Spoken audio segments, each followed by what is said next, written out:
छत्तीसगढ़ के सीएम भूपेश बघेल ने केंद्रीय आवास और शहरी कार्य राज्य मंत्री हरदीप सिंह पुरी को पत्र लिखा है। पत्र में सीएम ने स्मार्ट सिटी लिमिटेड के संचालक मंडल में महापौर को शामिल करने की मांग की है। सीएम ने कहा है कि महापौर को शामिल करने से परियोजना में आसानी होगी। आरएसएस प्रमुख मोहन भागवत आज रायपुर से नागपुर के लिए रवाना हो गए। रायपुर दौरे पर पहुंचे संघ प्रमुख ने 2 दिनों तक बीजेपी और संघ नेताओं के साथ मंथन किया। गाय, गोबर और मंदिर को लेकर कांग्रेस ने घेरा। वहीं सचिन उपासने ने बीजेपी पर निष्ठावान कार्यकर्ताओं की अनदेखी का आरोप लगाया। मध्य प्रदेश से बीजेपी के राज्यसभा सांसद ज्योतिरादित्य सिंधिया आज इंदौर पहुंचे और इस दौरान वो घर घर जाकर पार्टी के नेताओं और कार्यकर्ताओं से भी उन्होंने मुलाकात की। इस दौरान सुमित्रा ताई, कैलाश विजयवर्गीय और अन्य नेताओं से भी वो मिले। गृह मंत्री नरोत्तम मिश्रा ने ग्वालियर प्रवास में चंबल प्रोग्रेसवे का नाम अटल जी के नाम पर करने की बात कही है। उन्होंने कहा है कि अटल जी ने देश को विश्व में स्थापित किया था और चंबल की शान होने के नाते प्रोग्रेसवे को अटल जी के नाम पर समर्पित करते हैं। उन्होंने कहा कि प्रोग्रेसवे से चंबल का परिदृश्य बदलेगा और रोजगार के नए अवसर भी विकसित होंगे। मध्य प्रदेश के पूर्व मंत्री जीतू पटवारी ने प्रेस कॉन्फ्रेंस करके बीजेपी और ज्योतिरादित्य सिंधिया पर निशाना साधा है। उन्होंने प्रेस कॉन्फ्रेंस में कहा कि ज्योतिरादित्य सिंधिया ने कांग्रेस की सरकार गिराई और साथ ही सिंधिया के इंदौर दौरे को लेकर भी जीतू पटवारी ने तंज कसा। भारतीय जनता पार्टी के छत्तीसगढ़ के प्रदेश अध्यक्ष विष्णुदेव साय ने आज पेंड्रा में कांग्रेस और जेसीसीजे पार्टी के करीब 300 कार्यकर्ताओं को पार्टी में शामिल कर दोनों ही पार्टियों को करारा झटका दिया है। उन्होंने कार्यकर्ताओं की बैठक लेकर उन्हें एकजुट होकर काम करने और चुनाव में जीत दिलाने का संकल्प दिलाया। मध्य प्रदेश के पूर्व सीएम दिग्विजय सिंह का ट्वीट सामने आया है, जिसमें उन्होंने राहुल गांधी के ट्वीट को रीट्वीट कर कहा, फेसबुक को अपना रवैया बदलना चाहिए। नफरत भड़काने वाले बयानों को फेसबुक पोस्ट होने देती है जो फेसबुक के मान्यताओं और नीति के विपरीत है। मार्क जकरबर्ग को अपना पक्षपाती रवैया बदलना चाहिए।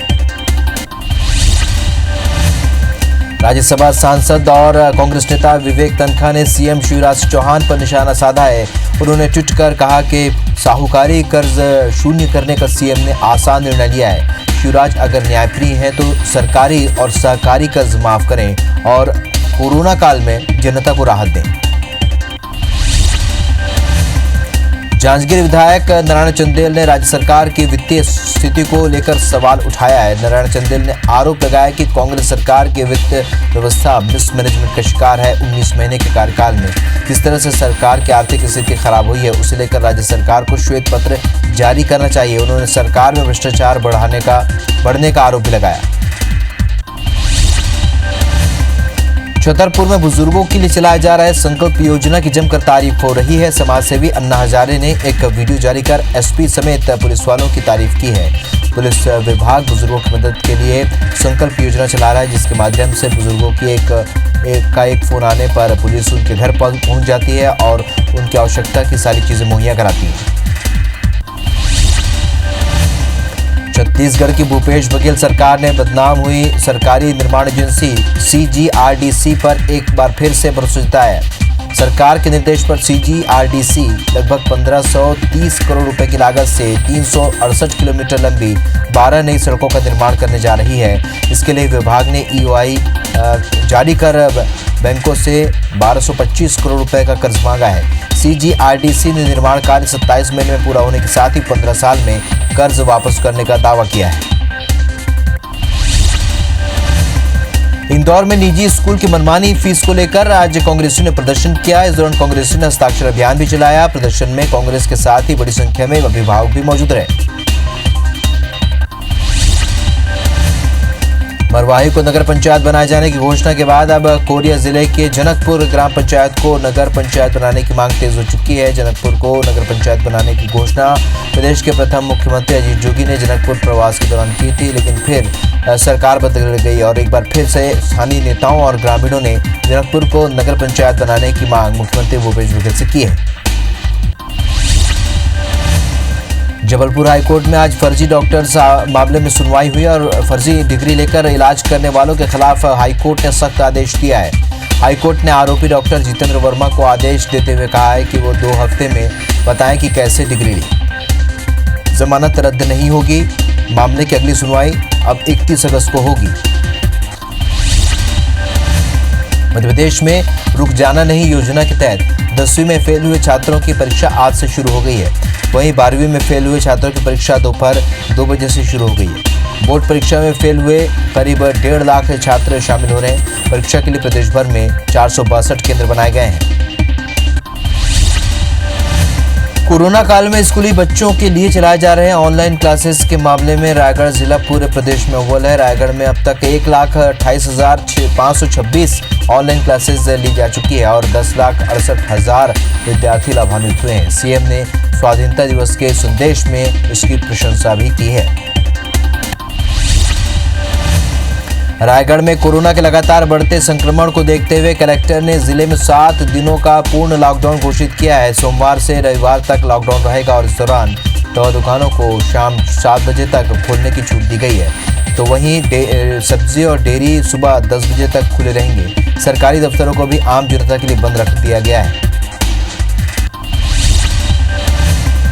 केंद्र सरकार के नीति आयोग की अटल इनोवेशन मिशन का एक हिस्सा अटल टिंकरिंग प्रयोगशाला नामक पहल स्कूल के बच्चों में वैज्ञानिक सोच तैयार करने में सहायक सिद्ध हो रहा है और इसी के तहत राजनांदगांव के वेस्लियन हिंदी मीडियम स्कूल के बच्चों ने सेंसर युक्त सस्ता हैंड सैनिटाइजर मशीन बनाया है। धमतरी जिले के नगर पंचायत कुरूद में एक 12 साल की बालिका ने अपने साहस का परिचय देते हुए अपनी जान की परवाह किए बगैर करंट की चपेट में आए अपने भाई की जान बचा ली। लड़की के साहस की गूंज पूरे इलाके में हो रही है। बता दें कि 5 साल का शिवांश ठाकुर बिजली के तार से चिपक गया था। बहन जानवी ने ये देखकर बांस से तार को मारा और छत से गिर रहे अपने भाई को थामा। पेपरलेस ऑफिस के तहत रेलवे ने एक और कदम बढ़ाते हुए अब कर्मचारियों को जारी होने वाले पास को ऑनलाइन कर दिया है। अब तक रेलवे कर्मचारियों को पास मैनुअल जारी किया जाता रहा है। साथ ही उन्हें पास पर टिकट सिर्फ आरक्षण काउंटर से बुक करने की अनुमति थी, लेकिन नई सुविधा के तहत अब उन्हें ई पास जारी किया जाएगा और टिकट भी ऑनलाइन बुक कर सकेंगे। बैतूल में प्रदेश का पहला जनभागीदारी से कृषि कार्यालय भवन बना है और 450 लोगों के सहयोग से 30 लाख की लागत से भवन बनाया गया है। बैतूल के कृषि उप संचालक की पहल से 30 लाख रुपए एकत्र कर 11 महीने में भवन तैयार कर दिखाया गया, जिसे देखकर हर कोई उनकी तारीफ करने लगता है। मुरैना जिले के सिविल लाइन थाना क्षेत्र में पुलिस ने अवैध शराब के केमिकल के साथ 2 आरोपियों को गिरफ्तार कर लिया है। सिविल लाइन पुलिस ने करीब 9 लाख रुपए की ओपी केमिकल को जब्त कर लिया है। वहीं मामले में आरोपियों से पूछताछ की जा रही है। बताया जा रहा है कि मामले में और भी बड़े खुलासे हो सकते हैं। बीजापुर के नेशनल हाईवे नंबर 163 पर सिलेंडर से भरा एक ट्रक पलट गया और ट्रक में सवार डीआरजी के 2 जवान घायल हो गए। ट्रक रायपुर से बीजापुर जा रहा था। वहीं घटना की जानकारी मिलते ही फायर ब्रिगेड की टीम मौके पर पहुंची और बचाव कार्य में जुट गई। ग्वालियर में किराना कारोबारी कोल्ड ड्रिंक देने से इनकार किया तो बदमाश ने उन पर हमला कर दिया। बेटे को पिटता देख जब मां बचाव के लिए आई तो बदमाश ने फावड़े से महिला पर वार कर दिया। इससे गंभीर रूप से महिला घायल हो गई, जिसे तुरंत इलाज के लिए अस्पताल भेजा गया। वहीं मामले की शिकायत के बाद पुलिस ने आरोपी को गिरफ्तार कर लिया है। सतना में एक दर्दनाक सड़क हादसा हो गया। हादसे में सब इंस्पेक्टर की मौत हो गई और एक एसआई भी घायल हो गया। बताया जा रहा है कि यह हादसा नेशनल हाईवे नंबर 30 पर हुआ।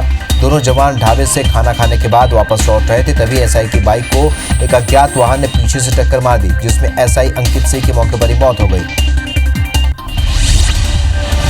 पेंड्रा में युवक का शव मिलने से सनसनी फैल गई। बगड़ी के कनईनार गांव में युवक का शव 2 टुकड़ों में कटा हुआ मिला। धारदार हथियार से युवक की हत्या की गई है। आसपास के लोगों ने पुलिस को इसकी जानकारी दी, जिसके बाद पुलिस ने केस दर्ज कर आरोपी की तलाश शुरू कर दी है। खरगोन जिले में जमीन विवाद के चलते बाबा ने अपने ही भांजे को मौत के घाट उतार दिया। मामला जिले के भोपालपुरा गांव का है, जहां 30 वर्षीय युवक की उसके ही मामा ने अपने तीनों बेटों के साथ मिलकर हत्या कर ली। घटना की जानकारी मिलते ही पुलिस मौके पर पहुंची और 5 आरोपियों को गिरफ्तार कर जेल भेज दिया गया। ग्वालियर में पुलिस ने 2 अलग-अलग क्षेत्रों में बड़ी कार्रवाई करते हुए 4 गांजा तस्करों को धर दबोचा है। चारों तस्कर 2 अलग-अलग गाड़ियों में 45 किलो गांजा रखकर ले जा रहे थे और उसकी कीमत लाखों रुपए बताई जा रही है। वहीं पकड़े गए आरोपियों से पुलिस पूछताछ कर रही है। जबलपुर के कटंगी थाना क्षेत्र के कुंड में एक युवक की डूबने से मौत हो गई। युवक अपने दोस्तों के साथ संजीवनी नगर में निदान वाटरफॉल घूमने के लिए गया हुआ था, जहां नहाने के दौरान युवक कुंड में डूब गया था। होमगार्ड और स्थानीय गोताखोर की मदद से रेस्क्यू कर युवक का शव कुंड से बरामद कर लिया गया। जांजगीर चांपा के पामगढ़ के भुईगांव में घर की मिट्टी की दीवार गिरने से 16 बकरियों की दबकर मौत हो गई। वहीं एक बकरी को चोट आई है और 5 बकरियां बाल-बाल बच गई। बता दें कि भुईगांव के दव्वा यादव के घर की मिट्टी की दीवार गिर गई। अंदर 22 बकरियां थी। दीवार के मलबे में दबने से 16 बकरियों की मौत हो गई। छिंदवाड़ा के लोग खस्ता हाल सड़क से परेशान हैं। राष्ट्रीय राजमार्ग छिंदवाड़ा नरसिंहपुर नागपुर की हालत इन दिनों ऐसी हो गई है जैसे प्लांटेशन के लिए गड्ढे खोदे गए हों। आए दिन हो रही सड़क दुर्घटना से मौतें हो रही हैं। कलेक्टर सौरभ कुमार सुमन ने बताया कि छिंदवाड़ा नरसिंहपुर मार्ग पर सिवनी नागपुर मार्ग बंद होने के कारण ट्रैफिक डाइवर्ट हुआ है। NHAI ने इसे बारिश के बाद ठीक करने की बात कही है। छत्तीसगढ़ के कई शहरों और गांवों में पिछले 48 घंटे से लगातार बारिश जारी है और बारिश के कारण नदी नाले उफान पर हैं। बस्तर संभाग के कई इलाके में भी बारिश मुसीबत बनकर टूट पड़ी है। मौसम विभाग के अनुसार बारिश का ये सिलसिला आज भी जारी रहेगा। सीएम भूपेश ने अधिकारियों को सतर्क रहने के निर्देश दिए हैं।